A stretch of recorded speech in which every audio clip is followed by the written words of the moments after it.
Thank you, Larissa, for that lovely music, and welcome. Welcome to Unity Fort Worth. We are so glad you're here with us this afternoon. Let's rise as we feel able and sing together our first song, Let Go and Let the Spirit Flow.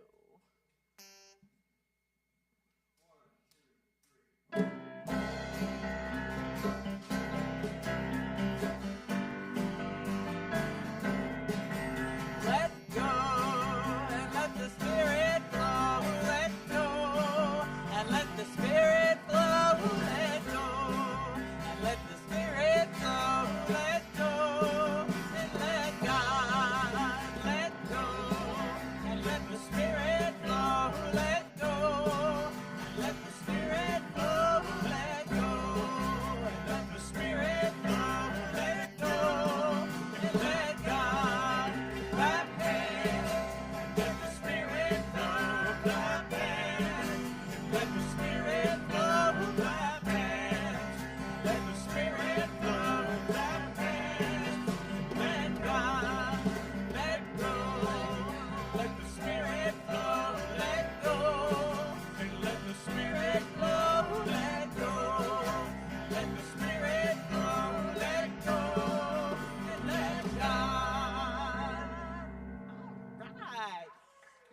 a moment while we're all standing up and say hello to one another.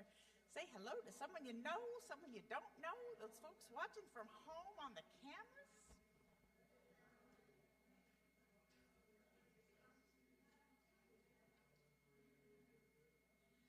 All right, and feel free to have a seat and be comfortable.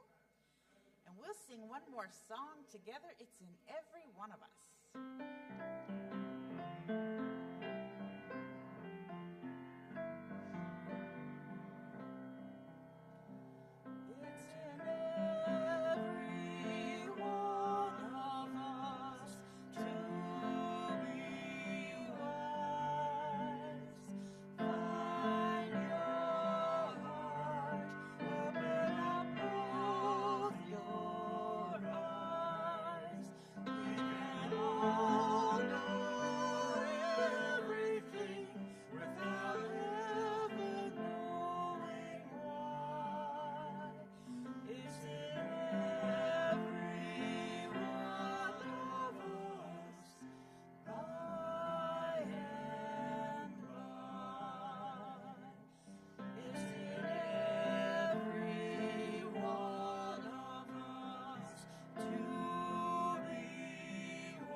Good afternoon and welcome to Unity Fort Worth, where our vision is to be a vibrant community, powerfully transforming our world through personal and shared spiritual awakening. I'm Teresa, and I'm the platform chair for today.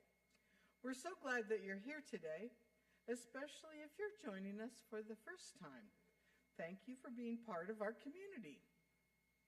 Last week, we started a new series studying the 4 agreements, not arguments.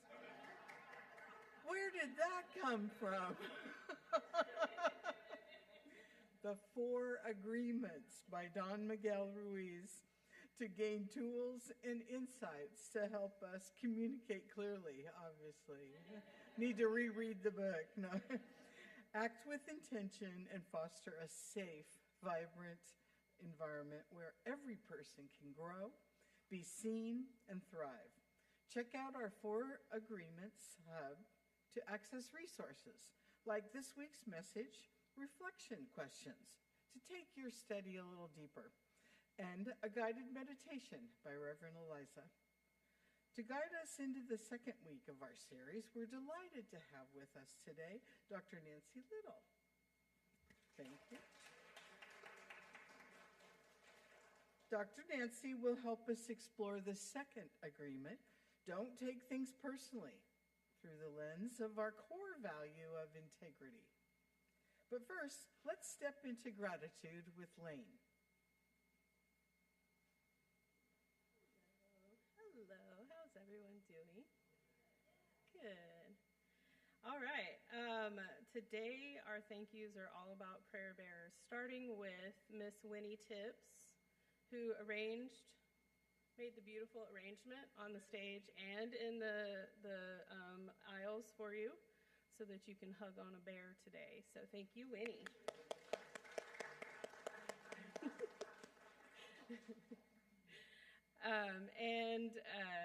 Next I wanted to tell my prayer bear story because I have personal experience with prayer bears. Pardon me if I cry. I always cry when I tell the story because it's very personal and means a lot to me, the prayer bear drive. When my son Connell, my younger son, was born, he had some feeding issues and we didn't transfer milk very well. And when he was 4 days old, he was dehydrated enough that he had to go to Cook Children's and be admitted. And we stayed there for, I think, a week or so until he was better and everything was working better, and we had formula to back it up and all that good stuff. But at the time, I was very distraught. I mean, obviously, when your child goes into the hospital for any reason, it's a blow to your heart. And there were a lot of feelings for me of not being enough in that moment, of having done something wrong. And so I had a lot of guilt that went along with it, and it was just a very difficult time getting him admitted into the hospital and being there with him. Luckily, Cook's is one of those places that is amazing and has like beds in the room, so I got to stay with him the whole time. I got to work with awesome lactation consultants, and we got better by the end and were able to feed him properly and make sure that didn't happen again. But through this process, I'm, in tears as they're checking him in and getting IVs hooked up and all of that stuff. And at some point, there's a little bear that popped up in the room that was just waiting. I didn't talk to the prayer chaplains. It was just waiting there for me when I got back to the room after getting food or something like that. And it came with a little card, and it said that the prayer chaplains were praying with me and explained what the prayer bears was. And at the time, I hadn't found unity. I wasn't very comfortable with the idea of God or being prayed for. But that was just a really meaningful, to not be alone in that moment with all that I was feeling was a really meaningful time. And the prayer bears mean so much to me because I was in that situation, and they brought me a lot of comfort. They're intended to bring the kids a lot of comfort, but they brought me, the parent, a lot of comfort because he was 4 days old and didn't care. But anyway, it was even more meaningful when I found unity about a year later, and February came around and we were doing a prayer bear drive, and I was in tears again because it means a lot to know that this community puts love and healing energy into the bears that get sent to those kids, to those families that need that comfort in that moment. And so I love the prayer bear drive, and I'm really happy that we do it every year. And right now we've collected 72 bears, and we'd really like to collect 180 at least to send to Cook Children's so that families like mine can feel the comfort and love from this community. So thank you for allowing me to share my story, and please buy bears. Thank you. And now we have Nancy with the word.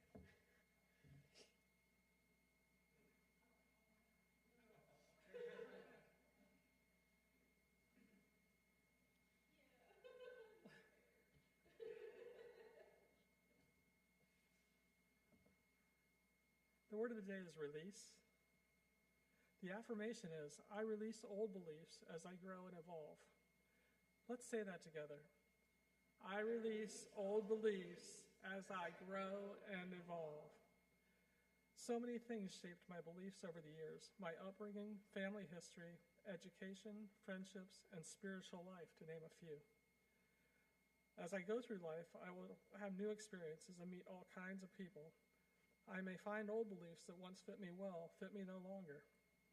Growing and deepening in spiritual understanding may mean releasing ways of thinking that no longer serve me. But I can do that and still honor the person I was, my background, and my history. Releasing makes room in my mind and opens my heart for the person I'm becoming. Releasing my old beliefs readies me for a future of growth and evolution. Today's scripture verse is from Jeremiah chapter 40, verse 4.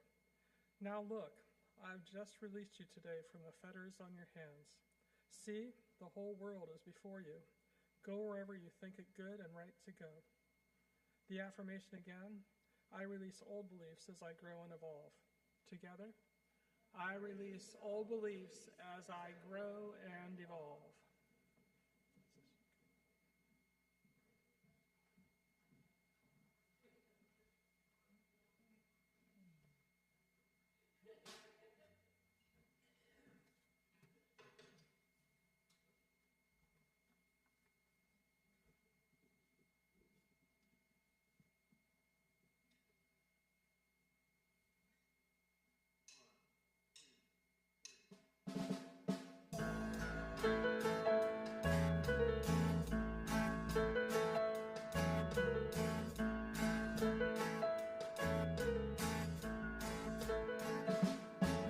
Don't worry about a thing, 'cause every little thing gonna be alright. Singing, don't worry about a thing, 'cause every little thing gonna be alright. Rise up this morning, smile with the rising sun. Three little birds just by my doorstep, singing sweet songs of melodies pure and true, saying, this is my message to you. Singing, don't worry about a thing, 'cause every little thing's gonna be alright. Singing, don't worry about a thing, 'cause every little thing's gonna be alright. Rise up this morning, smile with the rising sun. Three little birds just by my doorstep, singing sweet songs of melodies pure and true, saying, this is my message to you. Singing, don't worry about a thing, 'cause every little thing's gonna be alright.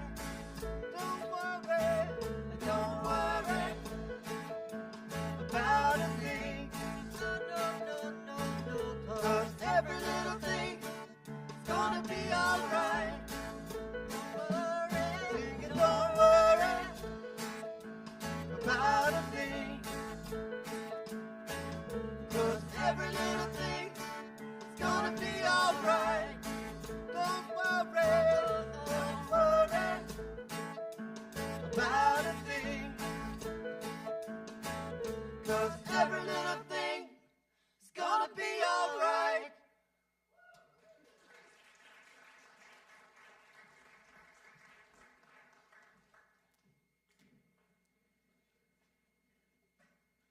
Wonderful.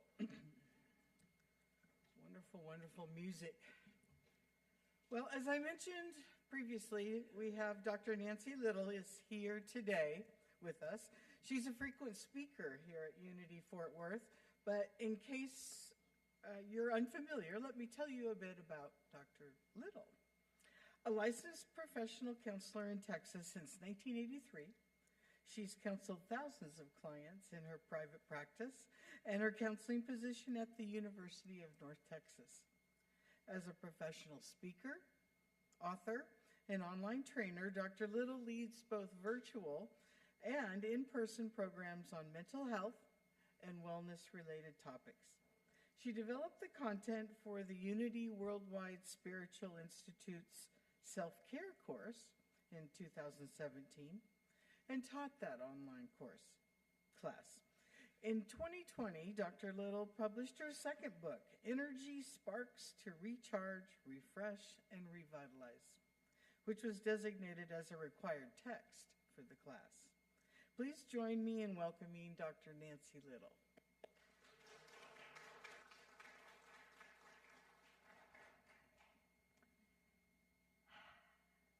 Hi, everybody. You look so snuggly hugging those bears. You look so at peace. And that's so awesome to see. So here we are on a beautiful Sunday afternoon, and you've chosen to join us, whether you're online, whether you're in this sanctuary, and I am grateful. It's good to gather among friends, among people that we trust, among people that we can show our true selves and be vulnerable and feel good about it. So let's pray together in this moment. Divine Presence, we know that it's easy to remain steady and centered when life feels calm, when the waves are gentle. But inevitably, the storms arise. The waves become turbulent. We get thrown off center. Anchor us in steadiness. Anchor us in peace. Anchor us in our knowing the light that lives within us as the Christ presence. Help us to stay connected to love, to our radiant heart that can change everything for people we encounter, for ourselves, for members of this community, Unity Fort Worth. Strengthen our faith, help us stay connected, and help us live as you modeled for us. And so it is, and so we let it be. Deep sigh. So, Teresa mentioned that I'm going to be weaving in one of our Unity Fort Worth core values, integrity, with one of the principles from Don Miguel Ruiz's book, The Four Agreements. We say that we believe in integrity, that we want to live in integrity. But how do we stay true to ourselves when we get a curveball? Now, maybe some of you aren't baseball fans, so I'll say it another way. When you get knocked off your raft when you're in the ocean with a big wave that sends you tumbling, or when you get practically run off of I-35 because somebody is weaving in and out of traffic. How do you stay centered even then? More importantly, what happens when you feel criticized or somebody gives you feedback that feels very threatening? I've recognized that so when somebody starts a sentence with "to be honest," it may not feel good what comes after it, because often it is unsolicited feedback that can hurt. So how do we stay centered even then? It is a common occurrence in life, even in community like Unity Fort Worth, that we can feel misunderstood, that something that we say can be maybe misinterpreted, or that we just have differing points of view. I mean, even in Unity, we don't all see things the same way, right? We have different perspectives. We have a wide array of life experiences and other things that have influenced who we are in the present moment. So integrity feels like something that's relatively easy when there's no pressure. But what happens when the pressure builds? it can become really more difficult when things are flooding in. Maybe we already are off center because we've been exposed to the new virus or whatever's going around, or we just haven't gotten enough sleep for whatever reason. But when something lands close to the heart, it can really throw us. And it can feel very disabling. Insecurity can flood us as pressure builds. And probably you, like I, have felt my peace become very shaky in the midst of a comment that somebody makes offhand. It could be on social media, it could be in a text, places where we can 100% know for sure what they're really trying to say, right? No, not at all. We use our own interpretations to make sense. And maybe sometime you've continued to play back comments or a conversation long after it ended. And you've done the thing of, oh, I wish I'd had the presence of mind to say this. Or you've thought, next time, if so-and-so comes in with that jab, this is what I'm going to say back. But it's just all really amplified under pressure. So we know that it's tempting to want to say something sarcastic at times, or to write an email or respond in text and say, so there, I got you. But what really is important is recognizing what's going on internally, whether somebody's giving us some nonverbal feedback that we can't totally interpret accurately. We can think that we can read it, but we're not always on target. Whether it is them giving us a sideways glance, raising an eyebrow, maybe making a smirky look that we interpret as negative, or it can be somebody not responding to us in the way that we had hoped, whether it's a text or a phone call, an email. We don't know. It could be their tone of voice, and we pay a lot of attention to that, but sometimes we're reading it inaccurately, maybe even most of the time. It could be a look of disappointment.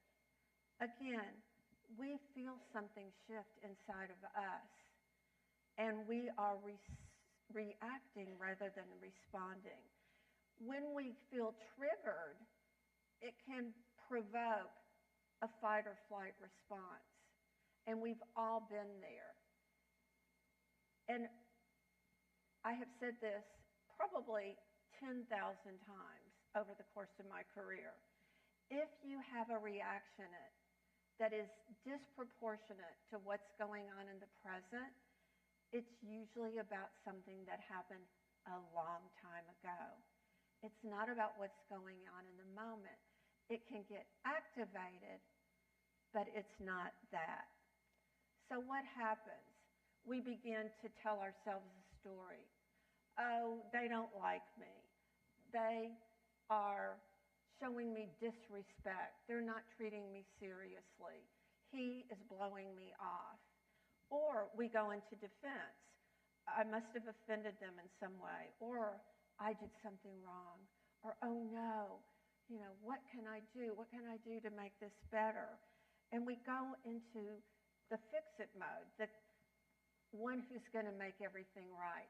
And particularly if you were raised or you grew up with this tendency to be the one that everyone relied on and the person that was going to make everything better, it can feel even more tempting to want to be there in that moment. And before we know it, our steadiness is gone, and we're just react. We're provoked, and it feels very filled with tension and discomfort. And that's pressure. That's internal pressure that we are creating.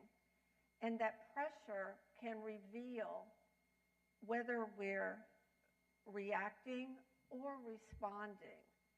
And we have to go back and find our integrity in that moment.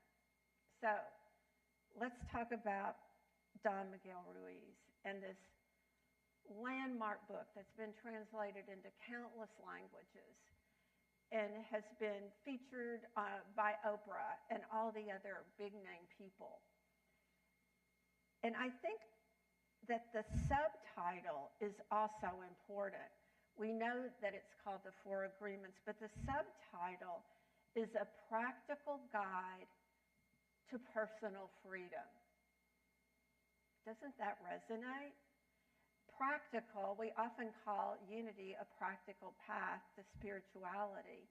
And personal freedom, isn't that what we really want? To have that internal sense of being free, of having the capacity to choose. And this all comes from this agreement, number 2, don't take things personally. Now, like many truths, it's a lot easier to say than to actually implement, right? We like, oh yeah, I'm going to write that down. That sounds good. I'm going to implement that. That's in my strategy. That's in my practice. And then, boom, something happens. And it can just sound impossible because, of course, we care. We care about the feedback we receive.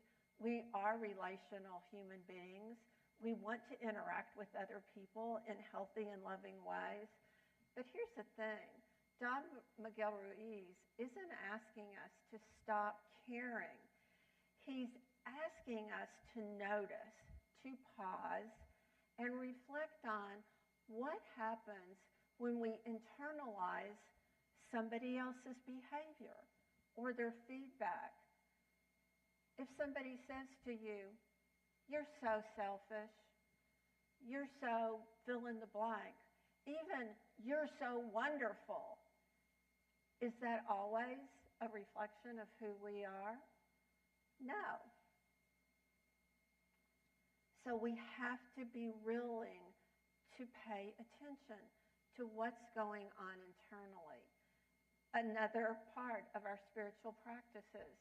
We don't focus on the outside, what's going on around us. And there's a lot. There's a lot of chaos.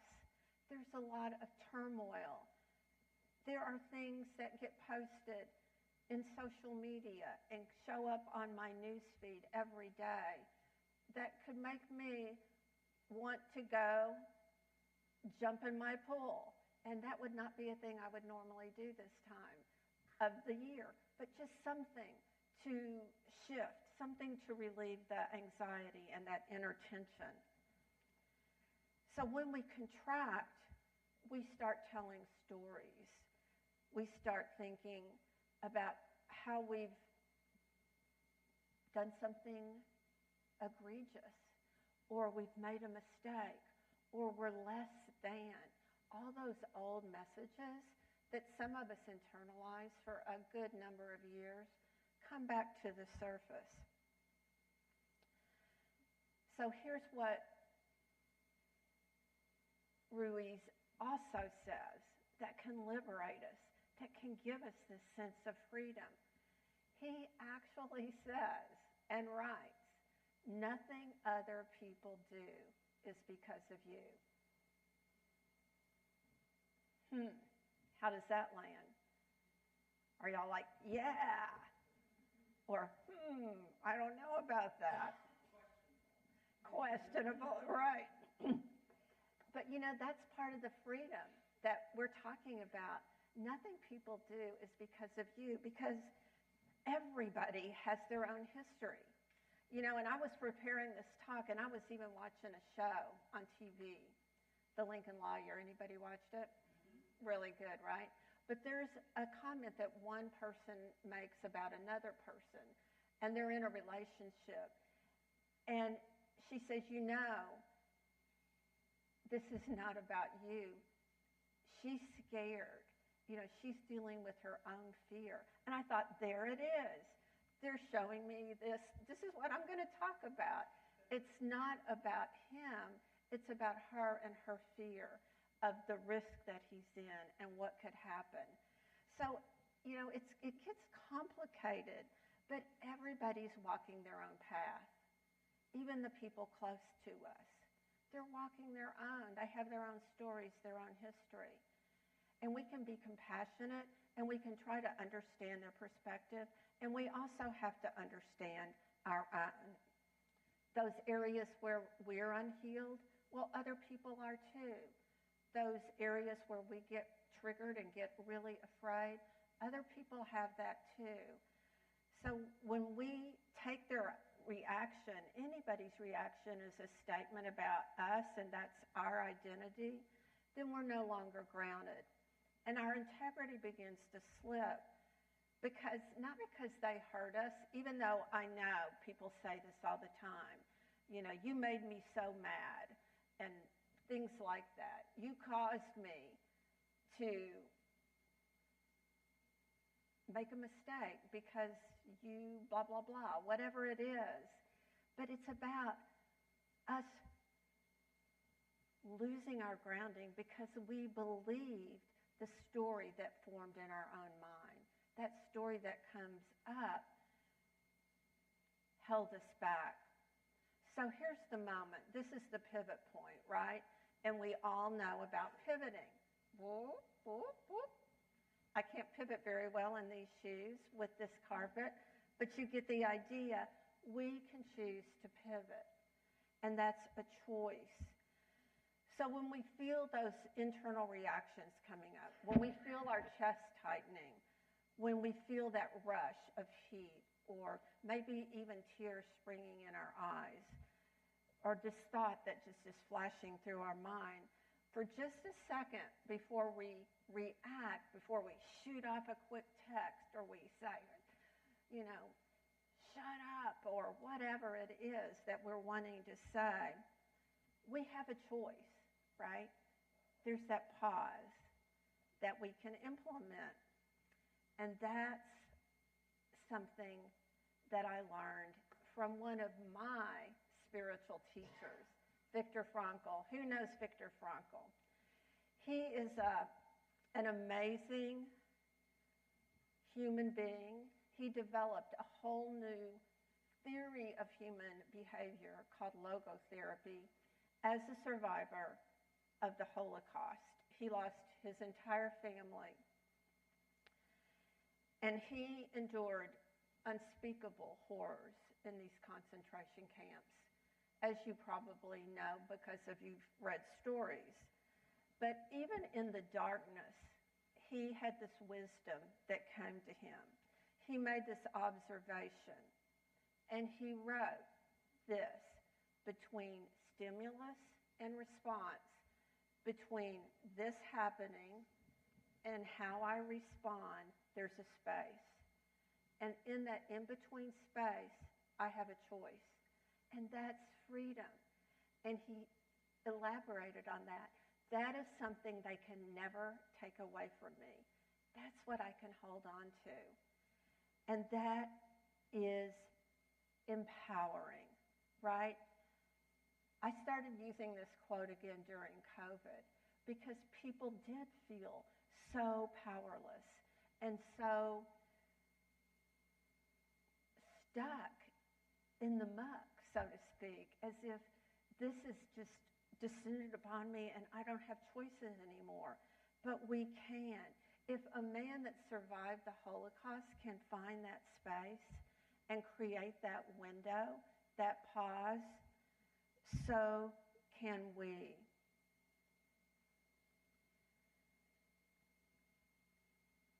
That's where integrity lives. It's the breath before the reaction. And guess what? Just like any skill, you can develop it. If you've ever learned to ride a bike, heck, if you learned to walk, and I think most of you did at some point, if you learn to drive a car, if you learn to cook a recipe, if you learn to type a typewriter, you can learn this skill because we know that things can deteriorate rapidly when we get that trigger. It's up to us to calm our own selves down. And maybe you'll feel better if you just cuddle a teddy bear. Maybe we all need our own teddy bear, our own version of a teddy bear at home. Maybe it's a soft blanket. Whatever it is. Because when emotions rise and when defensiveness is activated, it's hard. It's hard to stay in that space. So guess what we have to support us in this journey? We have what we refer to as the unity spiritual powers or abilities. And we have 12, but I'm going to emphasize 3 today. Faith, strength, and understanding. So those are innate. But these 3 in particular become invaluable under pressure. When something feels personal, faith is that quiet knowing, I am more than this moment. You can see the truth of who you are and that you have the ability. At your core, you believe in who you are, that you have this divine inheritance, and it will see you through. It keeps you from collapsing. It keeps you from buckling under the pressure because you, as Dr. Martin Luther King said, can see beyond the first stair. You can see the entire staircase. And you can take that step. Strength is the second spiritual power or ability. And that's how we can stay present when discomfort comes up. It's not force. It's not domination. It's just that strength that can keep us from overreacting, for letting a whole string of expletives fly out of our mouth. Whatever it is, maybe you like to throw things. Maybe you like to stomp. Maybe you like to run away. It can keep you steady and centered. Then we have understanding, another one of our 12 powers that allows us to be compassionate, that allows our view to widen and to remember, there may be more going on here than I can see. It keeps you from personalizing everything. And doesn't that feel good if everything is truly not about you? If you wear the wrong clothes and your team loses, and I have actually thought that, I'll be honest, that I didn't have on my right top, and therefore I blew it. The luck was not there for that game.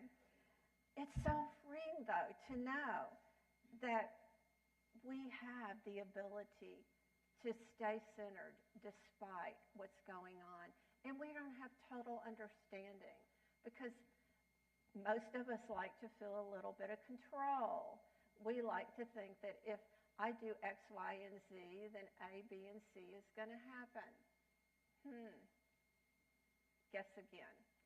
Okay, so I'm going to take you on a little walk with me. This is our beautiful kitchen. Anybody want to come over? Probably you're going to say, not now.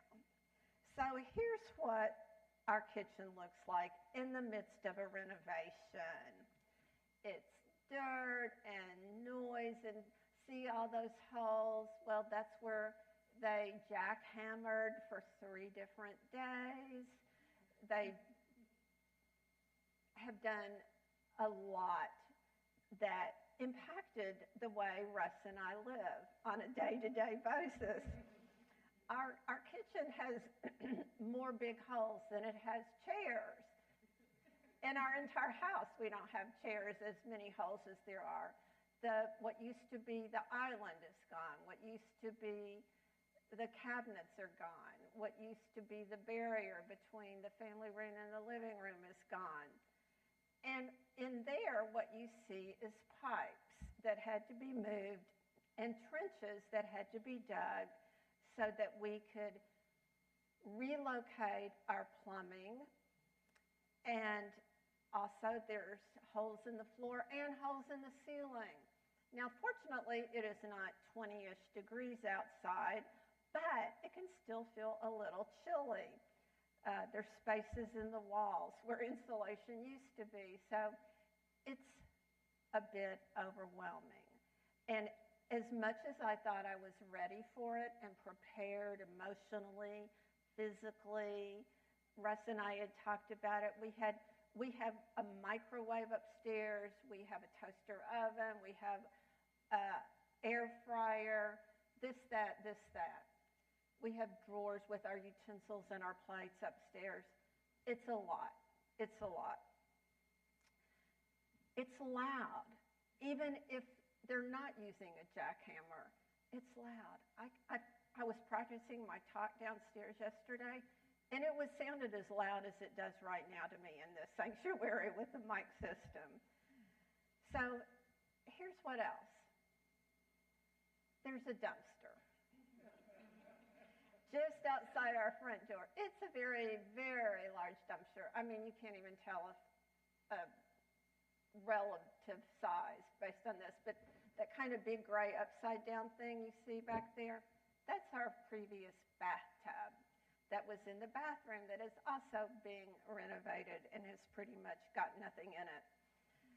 So we have everything in there that used to be our kitchen, and now increasingly everything that used to be our bathroom and our laundry room and another area. So, this was about things that did feel permanent. Well, not anymore. They're in the dumpster. But that's what happens. Renovation always requires some demolition. It always requires some letting go of old ideas, old beliefs, and it does feel unsettling. But here's the deal. Here's the real deal. This was my big, important, star it in my journal with a big asterisk this week lesson. Okay, so I'm thinking we're behind. The plumbing that had to be rerouted, that was going to require 3 extra days, 2 extra plumbers. It delayed the electricians. You know how this goes, right? And but I was feeling a little frustrated and disconcerted. And then I got word that one of our lead contractors, the builder, had had a medical emergency. He had had a seizure. And this wasn't a first-time thing.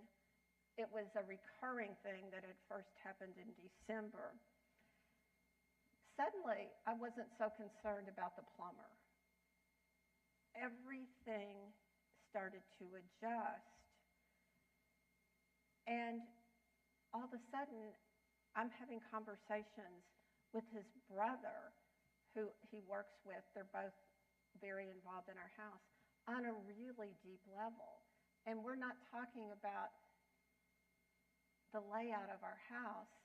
We're talking about his brother's life, his sodium levels, and all this complex medical information. And it really shifted everything for me. And I was able to relate to him in a way that really put him at ease. And he felt heard and understood. And he said to me, "You're not one of those customers that responds harshly."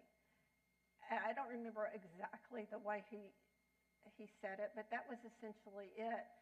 And I said, yeah, I guess it's lucky that I have you all and you have me, because we're supporting each other through this. And it really felt significant and meaningful. And I could feel that the trust was building, And he told us all this stuff. And I told him stuff that had happened to me and medical emergencies. And so it wasn't about, oh, it's going to take longer or it's going to cost more anymore. It was about a human being and somebody's real life and how we are being called to this moment together in this space. And it also meant that this disruption was not about me. It was not about bad luck on our part. It was about, this is what happens in life. It's messy. It's unpredictable, right? And this is two of our pets. The white dog is Lexi, and the black dog is Grace. And guess what? They'd never been upstairs before until this all started. And you can tell that they are crowded into my daughter's old room on this little rug.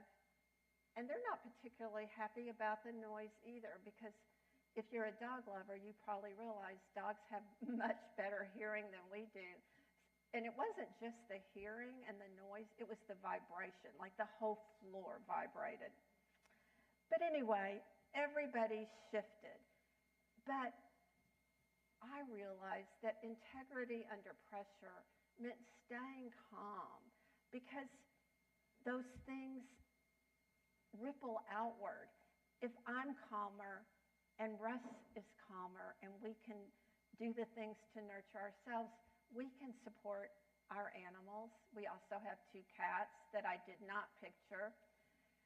But we know that we have to be consistent and that it's not situational, that we get called to live in integrity across a whole array of life events. I mean, the truth is, none of us know what's going to happen later today. I mean, somebody could have a flat tire driving home. You know, somebody could have an unexpected reunion with somebody you haven't seen in a long time. There's so many episodes that we don't really understand or know, but we know that we can remain calm and centered in it all. So here's another thing we did. We pride ourselves on being very environmentally friendly. We are continuing to use our regular dishes, not plastic forks, not paper plates. We are continuing to use our regular dish, and it's also comforting. And if we're making stuff in the slow cooker, as we did the other night, I don't want to eat on a paper plate where it's leaking through. Anyway, we're washing dishes in big metal bowls because, again, you don't get to say, well, this is temporary. So the fact that I say that I really value the environment, I can throw that all out the window and do whatever I want. It's just another small example that we have to maintain not just our sanity, but our integrity, to really feel good about how we're showing up each and every day. Because we're only on about day 10, and it's early, so talk to me later when I'm back. We have about, 5 more weeks of this if it goes well. But we have the routine down, and it will get easier because at some point they're going to put in the cabinets, maybe next week, and then they're going to put in the slab, and then they can give us another sink. Another sink would be a big win. But what we want to do is just to stay aligned. And so we know that the ripple effects that we talk about, when we're steady, when we're consistent, when we're aligned, when we're loving and compassionate, all of it ripples. That's what keeps bringing me back again and again to the core. And, sometimes we have to just practice restraint, to not fly off the handle, to not say something that we know we're going to regret later.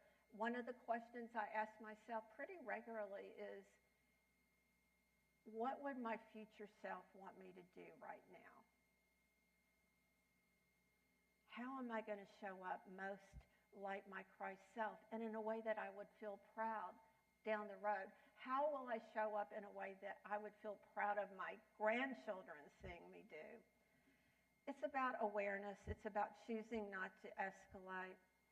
And, we have lots of opportunity to practice this. We don't have to do everything that comes into our head. I have been tempted in the last 24 hours to respond in social media a couple of times. I was like, nope. I am going to let that go. See it drifting out into the ocean on a wave because I'm not going to let it stay. So we know that it's not about being right. It's about being congruent. Congruent is a good word. One of the best compliments anybody ever gave me was that I was congruent. And this was from high school. And this friend of mine said, no matter who you were with, you always acted the same. And I knew I could trust you. Being congruent is important, and we can continue to practice that. So I've offered you a handout for today, and you can work on that through the week, and it really gets you to dive into where is something feeling personal? Where are you being called to live your truth? And where are you being called to not take something personal? It's not easy, but we can do it. You can do it.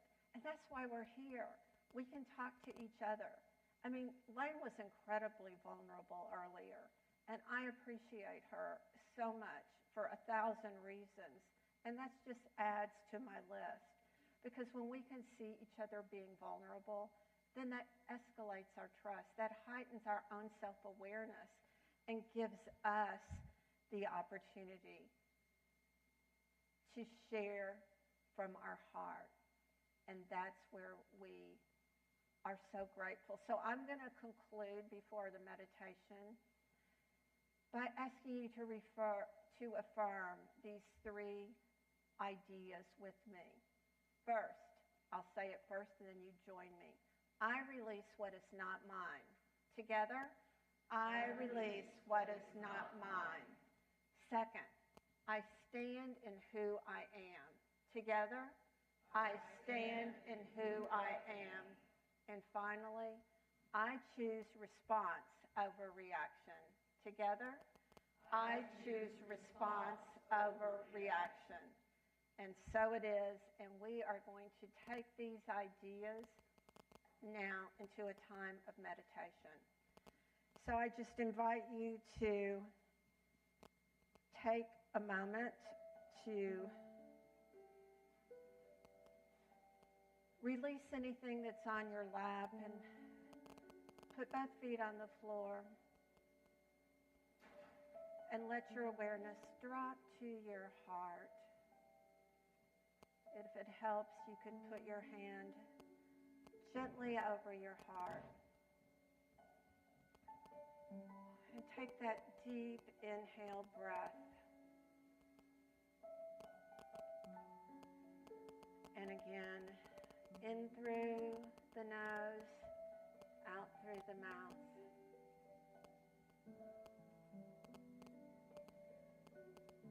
And knowing that you are a radiant being, filled with love, filled with compassion, grounded in who you are at the core of your being.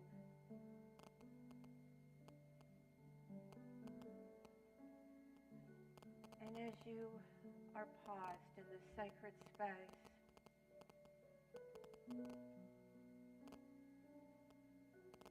allow yourself to consider where you might be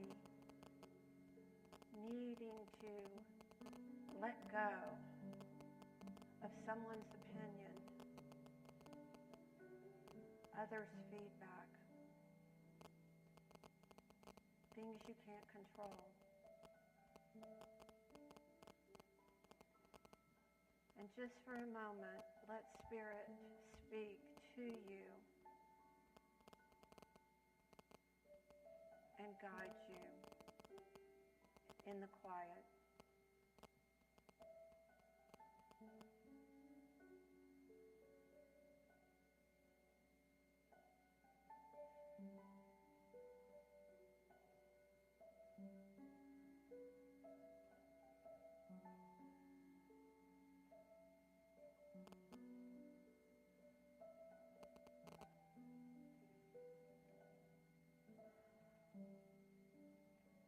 With another deep inhale and release, begin to express your gratitude for any insight that was revealed.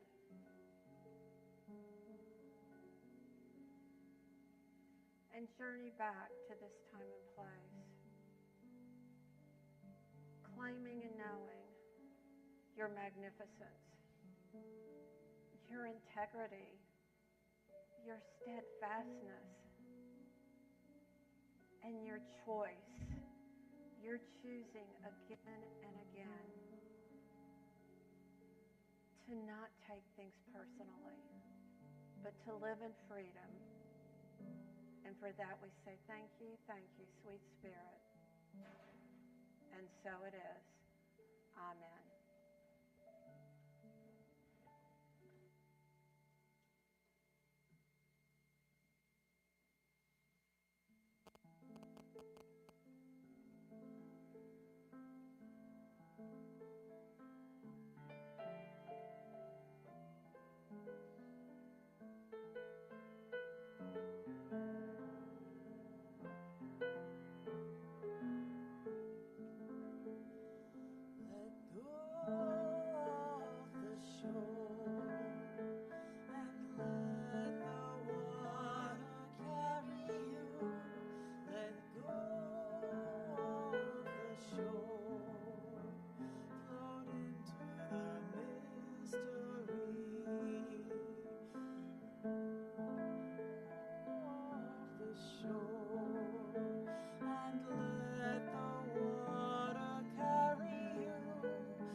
What a blessing to have Dr. Nancy Little with us today. Please join me in thanking her for sharing her message with us.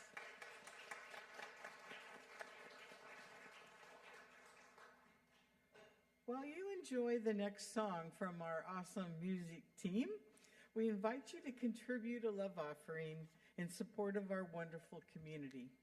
There are multiple ways to give. You can give a recurring or one-time gift online or via text. Or we have a love offering box on the table in the back of the sanctuary if you prefer to use cash or check. In whatever way you choose to share your gifts, we're so grateful for your generosity and support. Please hold them either physically or symbolically over your heart as we bless them and affirm our gifts together. Divine love flowing through me blesses and multiplies all that I have, all that I give, and all that I receive. I am grateful.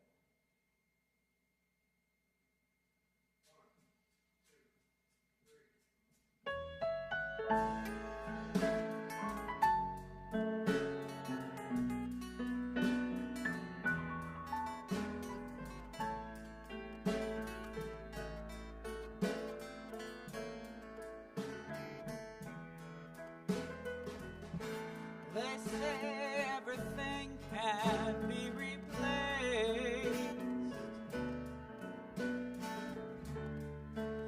They say every distance is not near.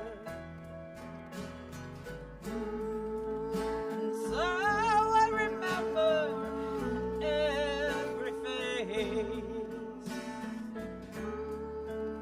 of every man who put me near. Oh, I see my light come shining from the west down to the east.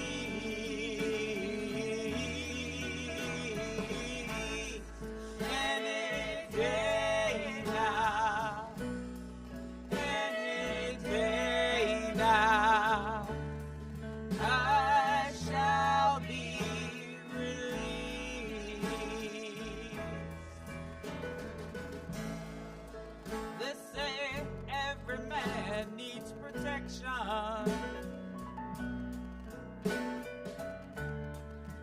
They say every man must fall.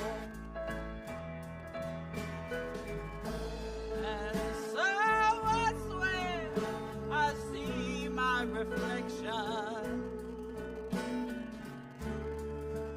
somewhere inside these walls. I see my light come shining from the west down to the east.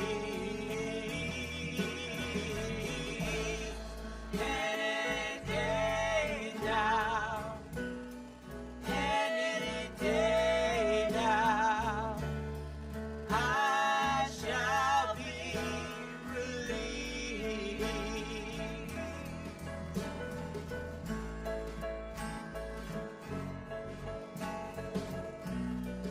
Yonder stands a man in this lonely crowd, a man who says he's not to blame. All day long I hear him hollering so loud, just crying out that he's not to blame. Oh, I see my light come shining from the west down to the east.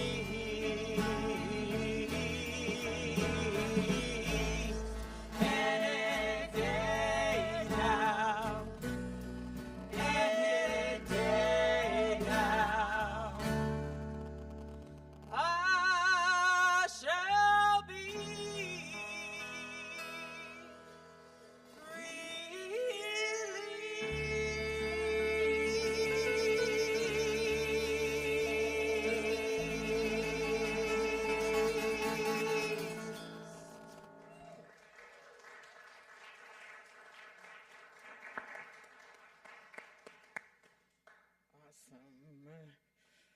As Lane shared in her prayer bear story earlier, these bears can be an enormous source of comfort to children and families during a very scary time.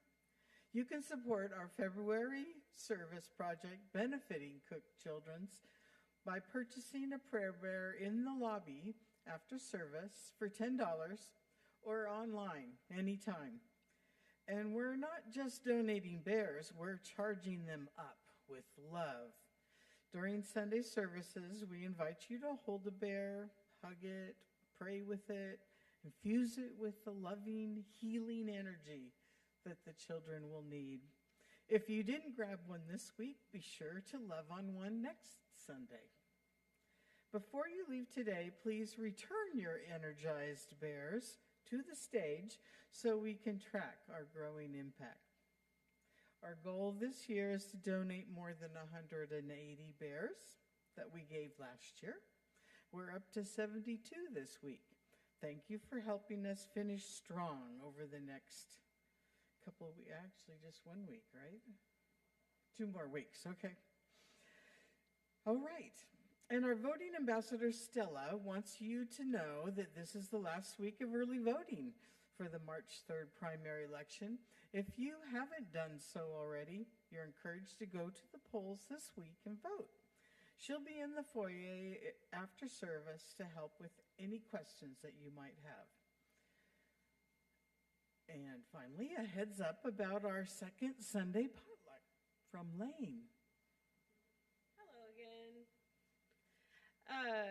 For our normal second Sunday potluck, we would be having one on March 8th, but we have decided not to have one for March. That's for a couple reasons, one of them being I will not be here, so of course you can't have one without me. Also there was, for this month, we weren't quite prepared. We didn't have enough volunteers to set up. We did have 3 people that hopped in and set it up for us, so thank you so much to Terry, Don, and Sue who got that done.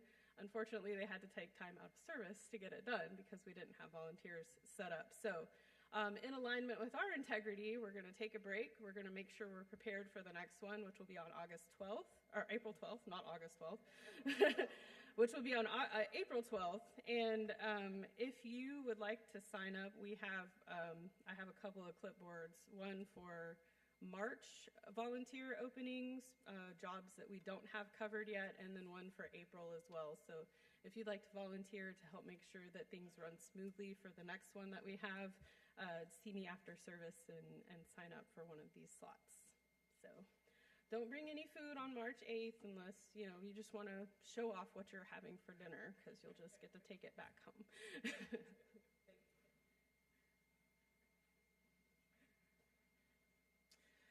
Well, that's all for today's announcements. It's been such a gift having you with us today. Our prayer chaplain, Judy Kingman, will be standing over here and pray with you after service. After you've prayed with Judy, we invite you to join us for fellowship in the lobby, where you can also purchase your prayer bear. Throughout this week, use our 4 Agreements Hub to practice embodying the first and second agreements as you move through your days. Join us next Sunday at 1 p.m. as we continue the 4 Agreements series with licensed Unity teacher Gretchen Johnson, walking us through the 3rd agreement, don't make assumptions. Until then, stay safe, be well, and have a wonderful week. And please rise to sing our peace song, followed by the prayer for protection.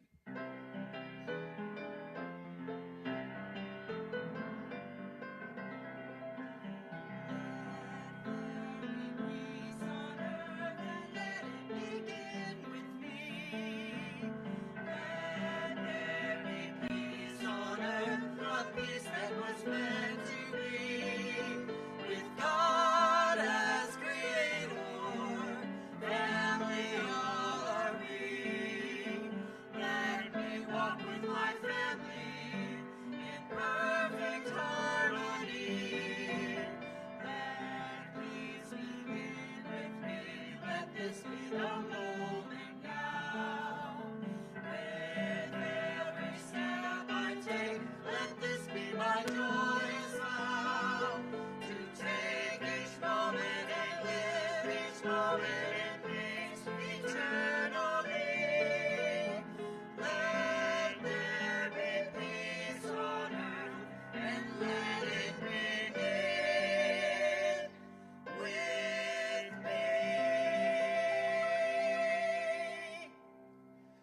The light of God surrounds us.